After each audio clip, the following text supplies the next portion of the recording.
이 시간에는 기도는 시작이고 응답은 기다림입니다 라는 제목으로 함께 말씀을 나누고자 합니다. 시편은 하나님께 드리는 그 기도가 시로 표현되어 있는 하나의 문학 장르입니다.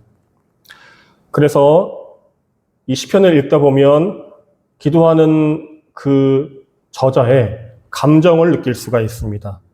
또 한편으로는 하나님께 기도하는 부분이기 때문에 간절함 또한 우리는 이 시를 읽으면서 경험할 수 있습니다. 오늘 시편 28편 1절도 다윗은 그러한 마음을 우리에게 느끼게 합니다. 반석이신 나의 주님, 내가 주님께 부르짖으니 귀를 막고 계시지 마십시오. 주님께서 입을 다무시면 내가 무덤으로 내려가는 사람같이 될까 두렵기만 합니다. 이렇게 이야기합니다. 이렇게 기도합니다. 다윗은 또 하나님께 호소합니다. 귀를 막고 계시거나 입을 닫고 계시지 말아달라고 이야기합니다. 기도합니다. 하나님이 응답하시지 않으면 나는 무덤에 내려가 있는 자들과 같다라고 이야기합니다. 무슨 의미일까요?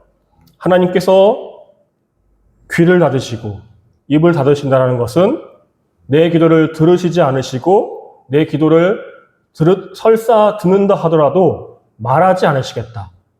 그리고 하나님이 듣지 않으시고 말하지 아니하시는 인생은 무덤에 내려가 있는 자들과 같다. 한마디로 죽은 자들과 같다라고 이야기합니다. 사람들이 하나님께 기도하는 이유가 있습니다. 왜 기도할까요? 그 기도가 응답되어지기를 원하는 마음으로 기도를 하겠죠. 우리는 모두가 하나님께 기도할 때에 하나님이 내 기도의 제목에 내 간절한 호소에 응답해 주시기를 하는 기대하는 마음이 있습니다. 그런데 하나님이 내 기도에 귀를 닫으시고 입을 닫으시면 우리에게는 심각한 문제가 발생합니다. 우리가 기도할 때에는 문제가 있어서 기도합니다. 또 마음에 고민이 있어서 기도합니다. 또 이유를 알지 못하는 어떠한 고난, 고통 가운데 처해 있을 때 우리가 기도하게 됩니다. 그렇잖아요?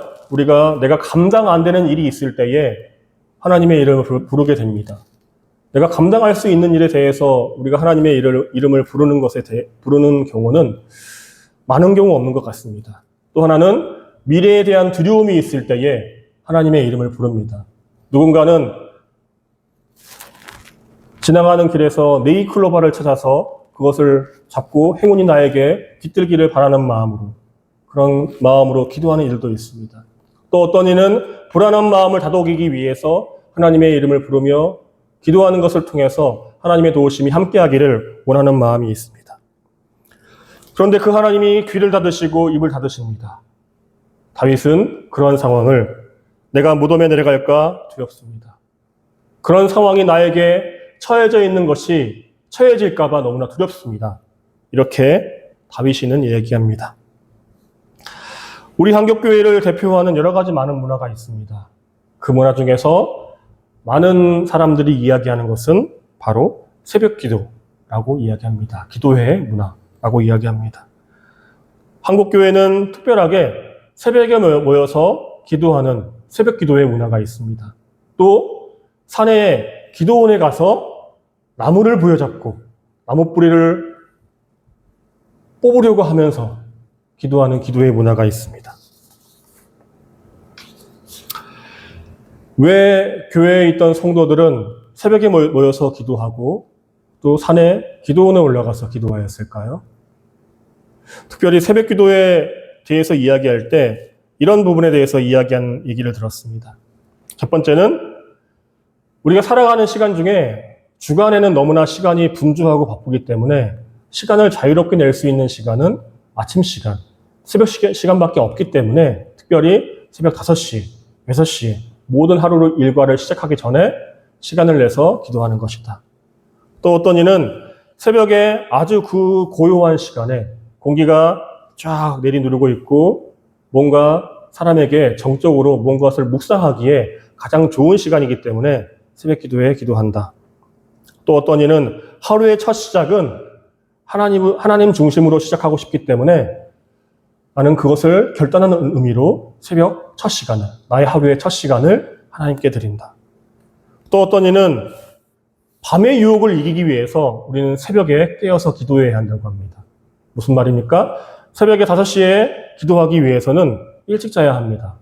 사람은 그렇기 때문에 자연스럽게 밤에 일찍 잘 수밖에 없습니다. 그러면 밤의 문화에 대해서 우리가 거기 휩쓸릴 여지가 적다라는 것입니다. 이런 요소들이 특히 한국인들에게 너무나 잘 맞았던 것 같습니다. 그래서 한국 사람들은 새벽에 모여서 많이 기도하였고 또 시간이 날 때에 기도원에 가서 많이 기도하였습니다. 그리고 새벽에 기도하고 기도원에 가서 기도했는데 또 하나님의 이름을 부르며 외치고 간절한 마음으로 호소하고 그런 마음이 닿았던지 많은 기도의 응답을 경험하는 많은 성도들의 간증을 또 들었습니다. 그런 일로 인해서 많은 사람들은 금요일 저녁에 모여서 기도하고 기도원에 가서 기도하고 또 새벽에 모여서 기도합니다. 그래서 한국의 많은 교회들은 이 새벽에 기도하는 것을 통해서 성장하는 그 역사가 있었습니다. 그런데 오늘날 잘 살펴보면 교회에 새벽 기도에 참여하는 교인들이 많지 않습니다. 또 한편으로는 기도원들이 많이 문을 닫고 있다라고 하는 뉴스도 접합니다. 사람들이 왜 새벽에 모이지 않을까요? 왜 특별히 기도원에 가서 기도하지 않을까요? 하나님께 기도하면 하나님은 응답하시는데 그런 기도의 응답의 경험들이 있는데 왜 새벽 기도는 줄어들고 기도원에 가는 사람들은 줄어들어서 기도원은 문을 닫는 일이 발생할까요? 그것은 우리는 말하지 않지만 기도하면 응답된다라고 하는 이 등식이 어느 순간 잘 맞지 않는 경우도 있다라고 하는 것을 삶의 경험으로 알아가기 때문에 그렇습니다. 기도하면 바로 응답되어져야 하는데 어떤 경우에는 응답되는 것도 있지만 어떤 경우에는 응답이 안 되는 것들도 많이 있습니다. 그리고 또 하나, 기도하면 하나님이 그것은 어렵다라고 바로 어떠한 마음에 확신을 주거나 어떠한 사인을 주거나 하면 되는데 하나님이 침묵하십니다. 또 상황적으로도 사람들에게도 원하지 않습니다. 사람들은 내가 기도한 것에 대해서 그것이 이루어져야만 한다라고 하는 그 고집이 있습니다. 그래서 내 뜻대로 되어지지 않으면 기도응답이 아니다라고 하는 사람들의 생각도 있습니다. 그러다 보니까 어느 순간 새벽에 기도하러 가는 것이 뜸해집니다. 내 소원이 이루어지지 않으니까. 기도원에 가도 금식을 하며 기도해도 하나님의 그 응답이 나에게 다가오지 않습니다. 나의 반석이신 하나님, 이것이 믿어지지만 하나님이 마치 귀를 닫으시고 입을 닫으시는 것처럼 여겨집니다. 그래서 기도하다가 어느 순간 우리는 기도를 멈춥니다.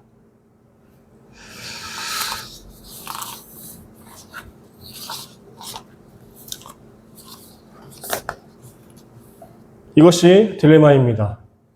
교회에서는 하나님은 계시다. 하나님은 우리의 기도를 들으신다.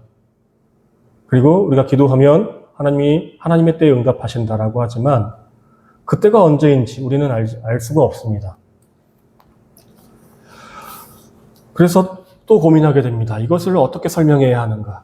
이 상황을 어떻게 설명해야 되는가? 어떤 사람들은 내 뜻과 하나님의 뜻이 다르기 때문에 하나님이 머무시는 것이라고 이야기합니다. 어떤 사람들은 그것은 너의 생각이지 하나님의 생각이 아니다 라고 이야기합니다. 그러나 우리는 경험하죠.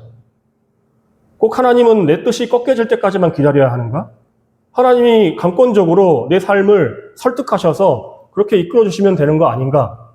라는 생각을 할 때가 있습니다. 우리가 기도할 때에 하나님을 바라보면서 우리가 신앙생활을 하면서 하나님을 믿으며 나아갈 때에 이런 관점에서 바라보았을 때 우리가 놓치는 것이 하나 있는 것 같습니다. 그것은 무엇이냐면 하나님과의 관계입니다. 내가 기도할 때 하나님의 이름을 부르지만 그 하나님과 나와 어떤 관계가 있는가? 우리가 어떤 사람에게 부탁할 때 부탁을 할 수 있는 사람이 있습니다. 우리가 아무나에게 부탁하지 않습니다. 조금 내가 이 부탁을 했을 때에 저 사람은 내 얘기를 들어줄 만한 사람이야 라고 하는 판단이 섰을 때에 그 사람에게 연락하고 그 사람에게 어떤 부탁을 합니다. 그 판단하는 기준은 무엇입니까? 관계성입니다. 저 친구는, 저 사람은 내가 이 부탁을 했을 때에 좀 들어줄 수 있어. 아니면 내 이 부탁에 대해서 좀 도움을 줄 만한 그런 조언을 해줄 수 있는 사람이야 라고 하는 판단이 섰을 때에, 그리고 그 판단의 기준은 관계성입니다. 우리도 마찬가지입니다. 하나님의 이름을 부르지만 하나님과 우리 사이에 얼마만큼의 관계성이 있을까요? 새벽에 기도하러 갑니다. 기도원에 기도하러 갑니다. 금요일에 저녁에 모여서 예배하며 찬양하며 기도합니다. 그런데 정작 나와 하나님과는 얼마만큼의 관계성이 있는가? 우리가 사람에게도 어떤 부탁을 하기 위해서 관계를 맺기 위해서 많은 시간을 투자합니다. 그 사람에게 나를 알리고 나를 신뢰하기 위한 그런 많은 시간들을 할애해서 서로가 신뢰할 수 있는 관계를 맺어 나아가는데 하나님과 나는 얼마만큼의 신뢰관계를 맺고 있고 그 관계를 맺기 위해서 노력했는가? 기도하지만 내 얘기만 하고 하나님의 얘기는 듣지 않았는가? 예배하지만 내 생각만 가지고 있고 거기 안에서 하나님을 생각하고 하나님을 기쁘시게 하기 위해서 얼마만큼의 나의 노력이 있었는가? 관계성이라고 하는 것은 서로 쌍방에 주고받는 것입니다. 우리가 하나님과 시간을 보낸다는 것, 하나님과 관계한다라는 것은 서로를 알아간다라고 하는 것입니다. 그리고 이 기도라고 하는 것은 그 관계를 알아가는 데에 많은 도움이 됩니다. 네, 나의 이야기를 하나님에게 이야기합니다. 하나님에게 말합니다. 하나님은 들으십니다. 들으셨으면 말씀을 하셔야겠죠. 또 하나님이 말씀하실 때 듣습니다. 때로는 그것이 내 마음에 동의되어지는 말도 있지만 때로는 동의되어지지 않을 때가 있습니다. 우리가 사람과의 관계에서도 마찬가지 아닙니까? 다투는 경우가 많이 있죠. 왜 다투죠? 내 생각과 그 사람의 생각이 다르기 때문에 다툽니다. 하나님과도 마찬가지입니다. 갈등이 있습니다. 내 생각과 하나님의 생각이 다르기 때문에. 그리고 이런 과정을 통해서 우리는 하나님과 내가 서로를 알아갑니다. 이사야 1장 15절 17절에 하나님이 이스라엘 백성들에게 이렇게 말씀하십니다. 너희가 아무리 많이 기도한다 하여도 나는 듣지 않겠다. 옳은 일을 하는 것을 배워라. 정의를 찾아라. 억압받는 사람을 도와주어라. 이스라엘 백성들이 타락했을 때에 하나님은 그들에게 예언자를 통해서 이사야 선지자를 통해서 말씀하십니다. 너희가 아무리 많은 기도를 하여도 내가 응답하지 않겠다. 왜? 너희들은 내가 원하는 것을 기도하지 않기 때문에. 너희들과 나는 관계성이 많이 깨어졌기 때문에 이제 내가 너희들의 기도를 들을 그런 관계가 아니라고 이야기하는 겁니다. 사람도 마찬가지죠.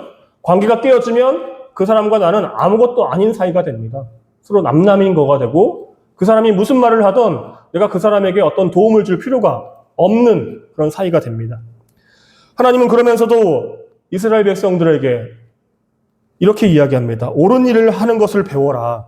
정의를 찾아라. 억압받는 사람을 도와주어라. 너희가 내가 원하는 것을 좀 배워라. 하나님이 원하는 정의를 좀 생각해 보아라. 그리고 억압받는 사람들을 도와주어라. 거짓과 불의와 악에서 돌아서서 나에게 돌아오라고 이야기합니다. 하나님은 하나님의 뜻과 상관없는 인생에게 응답하시지 않는다고 이야기합니다. 이게 맞죠? 그렇지 않아요? 하나님의 뜻과 상관없이 불의하고 부정하고 거짓말하고 악한 짓 하는 사람들에게 하나님이 응답하시면 이 세상이 어떻게 되겠습니까? 세상은 아주 그냥 허수선하고 혼란한 사회가 되겠죠. 그런 사람들에게 하나님 응답하시지 않는 것이 맞아요. 기도라고 하는 것은 하나님과 관계를 맺는 것입니다. 기도를 시작하는 것은 하나님과의 관계의 시작입니다. 그리고 그 기도를 하면서 우리는 하나님과 사귀게 됩니다. 또한 사귐 안에는 필연적으로 동반되는 것이 있는데 기다림이라고 하는 것입니다. 많이 기다려야 돼요. 무슨 말이냐면 상대방이 나에게 언제 연락을 주지? 상대방을 언제 만날까? 라고 하는 그 기다림이 있습니다. 특별히 이성 간의 교제를 하게 되면 기다림의 연속입니다. 하루가 끝나서 전화를 하기 위해서 기다리고 상대방의 전화를 기다리고 상대방의 응답을 기다리고 하는 것이 우리의 일상입니다. 신앙생활을 하다 보면 우리는 기다림이 필요합니다. 기다림을 견디는 것이 필요합니다. 봄에 벼를 심습니다. 그리고 가을에 쌀을 추수합니다. 심은 벼가 알곡이 될 때까지 기다림이 필요합니다. 그 기다림에는 한낮의 뜨거운 태양빛도 있습니다. 태풍도 있습니다. 비바람도 있습니다. 또 비가 오지 않는 가뭄도 있습니다. 또 추수해서 그것을 쌀로 만들어서 밥을 짓는 데도 시간이 필요합니다. 물에 담그고 그것을 불리고 그것을 익혀서 먹기 위해서 뜸을 들여야 합니다. 기다림입니다. 기다림의 연속입니다. 우리가 어떤 것을 하기 위해서는 기다림입니다. 우리가 공부를 하고 공부한 것이 어떤 성과를 내기 위해서 그 일정한 시간이 필요합니다. 또 내가 고등학교에 가기 위해서도 중학교 3년의 시간이 필요합니다. 교회 성도들과도 마찬가지죠. 교회의 사람들이 너무나 다양한 사람들이 하나님을 믿고 오지만 그럼에도 불구하고 그 안에서 지지고 볶는 관계가 필요합니다. 부부간에도 부부싸움을 하면서 지지고 볶는 그런 과정이 있는데 교회 안에서 그런 과정이 없겠습니까? 또 내 배에서 나온 자녀와 나도 싸우는데 모르는 사람들이 교회에 왔을 때에 지지고 볶는 과정이 없겠습니까? 기다림이라고 하는 것은 어찌 보면 그 안에는 고통도 있고 괴로움도 있고 육체적인 고통까지도 포함됩니다. 감정적인 그런 소모도 포함됩니다. 그래서 힘이 듭니다. 2절과 3절 주님의 지성소를 바라보며 두 손을 지켜들고 주님께 부르짖을 때에 나의 예언하는 소리를 들어주십시오. 악인들과 사악한 자들과 함께 나를 싸잡아 내동동이 치지 마십시오. 그들은 이웃에게 평화를 말하지만 마음에는 악을 품고 있습니다. 우리가 이런 상황 속에서 하나님께 예언하며 또 울부짖으며 기도합니다. 나를 괴롭히고 힘들게 하는 사람들이 있습니다. 특별히 우리가 삶을 살아가는데 나를 괴롭히고 힘들게 하는 사람을 꼭 만납니다. 우리가 사회생활을 하는 것, 공동체 생활을 하는 것, 사람을 만나는 과정 속에서 내가 관계하기 힘든 사람을 꼭 만나게 됩니다. 그 사람을 다윗은 악인이라고 이야기합니다. 나를 의도적으로, 악의적으로 괴롭히려고 하는 사람도 있지만 안 맞는 사람들이 있습니다. 그런 상황 속에서 감정적으로, 육체적으로 그런 고난이 있습니다. 하나님께 기도하지만 그런 상황이 빨리 해결되지 않는 상황들이 있습니다. 그래서 신앙생활을 하다 보면 고통의 시간이 반드시 수반되는 것 같습니다. 하나님은 그 고통이 사라지지 않는다고 이야기해요. 또 신기한 것은 하나님을 처음 믿고 교회 생활을 시작했을 때에는 기도 응답이 아주 잘 이루어지는데 신앙생활을 좀 더 시간이 지나서 하다 보면 기도 응답이 조금 덜해지는 것을 또 경험하게 돼요. 특별하게 아주 위급한 상황이 아닐 때에는 보편적인 상황 속에서는 하나님께서 우리에게 많은 그런 기도 응답이 없습니다. 이렇게 기도할 때에 우리는 이 하나님의 침묵하는 시간을 경험하게 됩니다. 귀를 닫으시고 입을 닫으시는 시간. 그래서 하나님과의 관계가 필요합니다. 신뢰가 필요합니다. 이것을 또 어떻게 설명할까 생각해 보았습니다. 아이를 키우다 보면 아이가 처음 태어났을 때 아이와 애착 관계가 잘 형성되어져야 된다고 이야기합니다. 아이가 처음 태어났을 때에 부모를 신뢰할 수 있는 그 관계가 형성되어야 된다.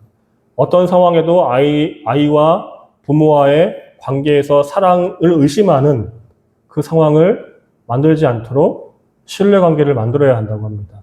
사람이다 보니까 서로가 상처가 있죠. 싸우기도 하고 다투기도 하고 보여주지 말아야 되는 것도 보여줍니다. 그런 관계에서도 그런 상황에서도 아이가 부모에 대한 신뢰를 놓지 않게 하기 위한 애착 관계가 필요합니다. 마찬가지로 하나님과의 관계 속에서도 신뢰 관계가 필요합니다. 애착 관계가 잘 형성되어 있는 자녀는 가족 관계뿐만 아니라 이후에 사회적인 관계에서도 잘 관계를 맺어 나아갑니다. 특별하게 모나지 않고 잘 사람들과 교우 관계를 그리고 사회 관계를 잘 맺어 나아갑니다. 마찬가지로 하나님과 신뢰 관계가 잘 맺어져 있는 사람, 하나님과 그 기다림 속에서도 신뢰할 수 있는 그 기도의 응답의 경험이 있는 사람들은 이후에 하나님의 침묵 속에서도 놓치지 않습니다. 또 그 신앙을 가지고 사회적인 내 직분을 가지고 그 포지션을 가지고 나아가도 거기 안에서 주어져 있는 그 역할을 잘 감당하게 됩니다.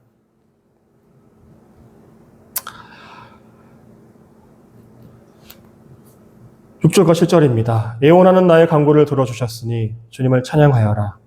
주님은 나의 힘, 나의 방패이시다. 내 마음이 주님을 굳게 의지하였기에 주님께서 나를 건져주셨다. 내 마음 다하여 주님을 기뻐하며 나의 노래로 주님께 감사하련다. 결론은 기도의 응답을 받기 위해서는 하나님과 마음이 합해져야 하는데 그 마음이 합해지기까지 시간이 얼마일지 모르지만 있을 수 있다라고 하는 것.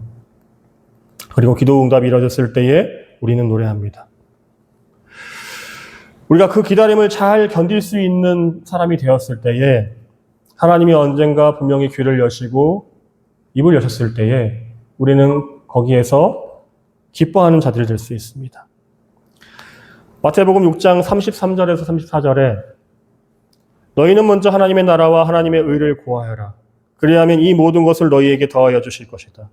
그러므로 내일 일을 걱정하지 말아라. 내일 걱정은 내일이 맡아서 할 것이다. 한날의 괴로움은 그날에 겪는 것으로 족하다. 아멘.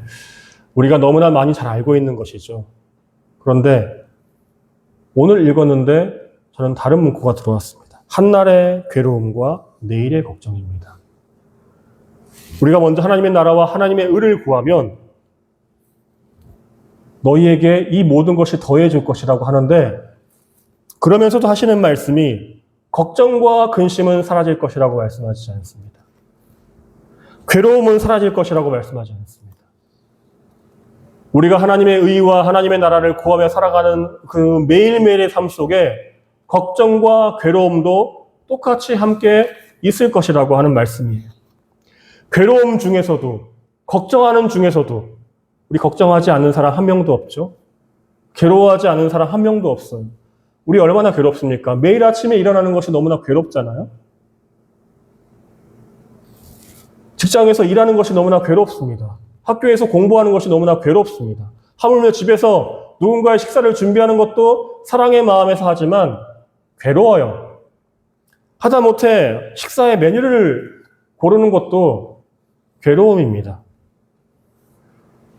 이렇게 걱정과 괴로움이 있는 상황 속에서도 우리가 그 상황 속에서 하나님의 나라와 하나님의 의를 구하며 나아가면 하나님이 그 모든 것을 너희에게 더하여 주시겠다 말씀하십니다.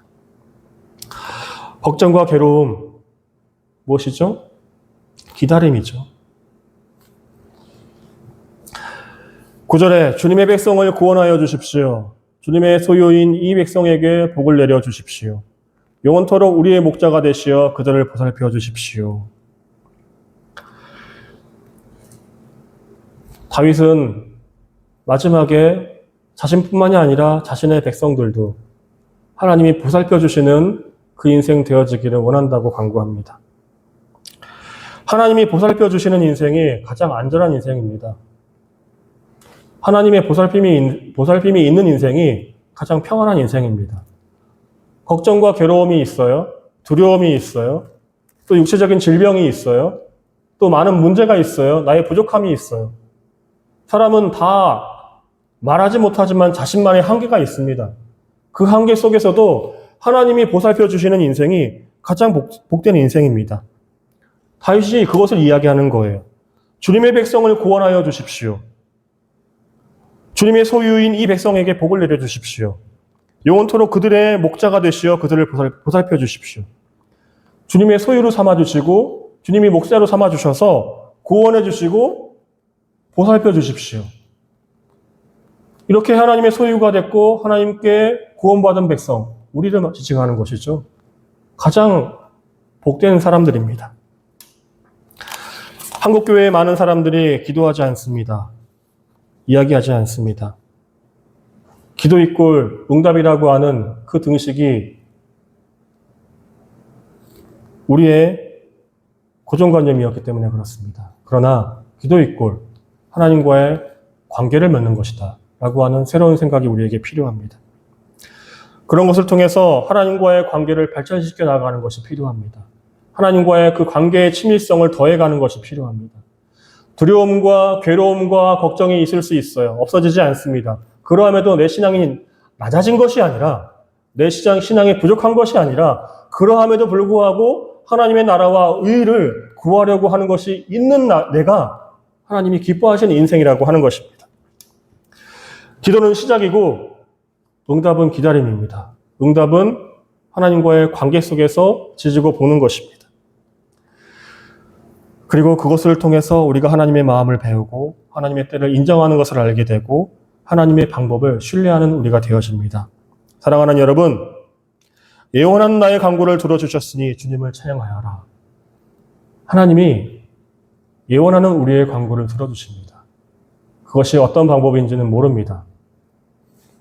그러나 우리가 그러함에도 불구하고 기도가 바로 응답되지 않는다고 포기해버리는 것이 아니라 그러함에도 기도할 수 있는 자들, 그러함에도 그 응답이 지체된다 하더라도 두려워하지 않고 걱정이 있고 근심이 있는 것이 그것이 내 신앙이 약해진 것이 아니라 그러함에도 그것을 신뢰하며 나아가는 우리가 되기를 소원합니다. 하나님과의 관계가 깊어지고 신뢰가 더욱더 깊어지는 저와 여러분 되어서 기도를 시작하고 기다림을 통해서 하나님의 응답이 경험되어지는 저와 여러분 되기를 주님의 이름으로 축복합니다. 기도하겠습니다. 많이 하나님의 임하심을 간구하는 우리가 있습니다. 하나님의 기도에 응답이 임하기를 원하는 마음이 있습니다. 그러나 우리 가운데 여러 가지 복잡하고 괴롭고 근심하는 생각들이 있습니다. 하나님, 그러함에도 불구하고 우리가 기도를 시작하고 포기하지 않는 자들 되게 하여 주시옵소서. 응답하는 데까지, 응답되는 데까지, 하나님이 말씀하시는 데까지, 하나님이 들으시고 우리에게 그것을 응답하시기까지 시간이 필요할 수도 있습니다. 그런 가운데 우리가 낙심하지 않고 포기하지 않게 하여 주시옵소서. 또한 간절히 원하는 것은 우리가 그러함에도 근심과 걱정과 괴로움 가운데에도 하나님의 뜻과 하나님의 나라와 하나님의 의를 이루어가는 자들 될 수 있게 하여 주시옵소서. 그것을 할 수 있는 하나님을 신뢰하는 마음 또한 우리 가운데 부어주시옵소서. 예수님의 이름으로 기도드립니다. 아멘.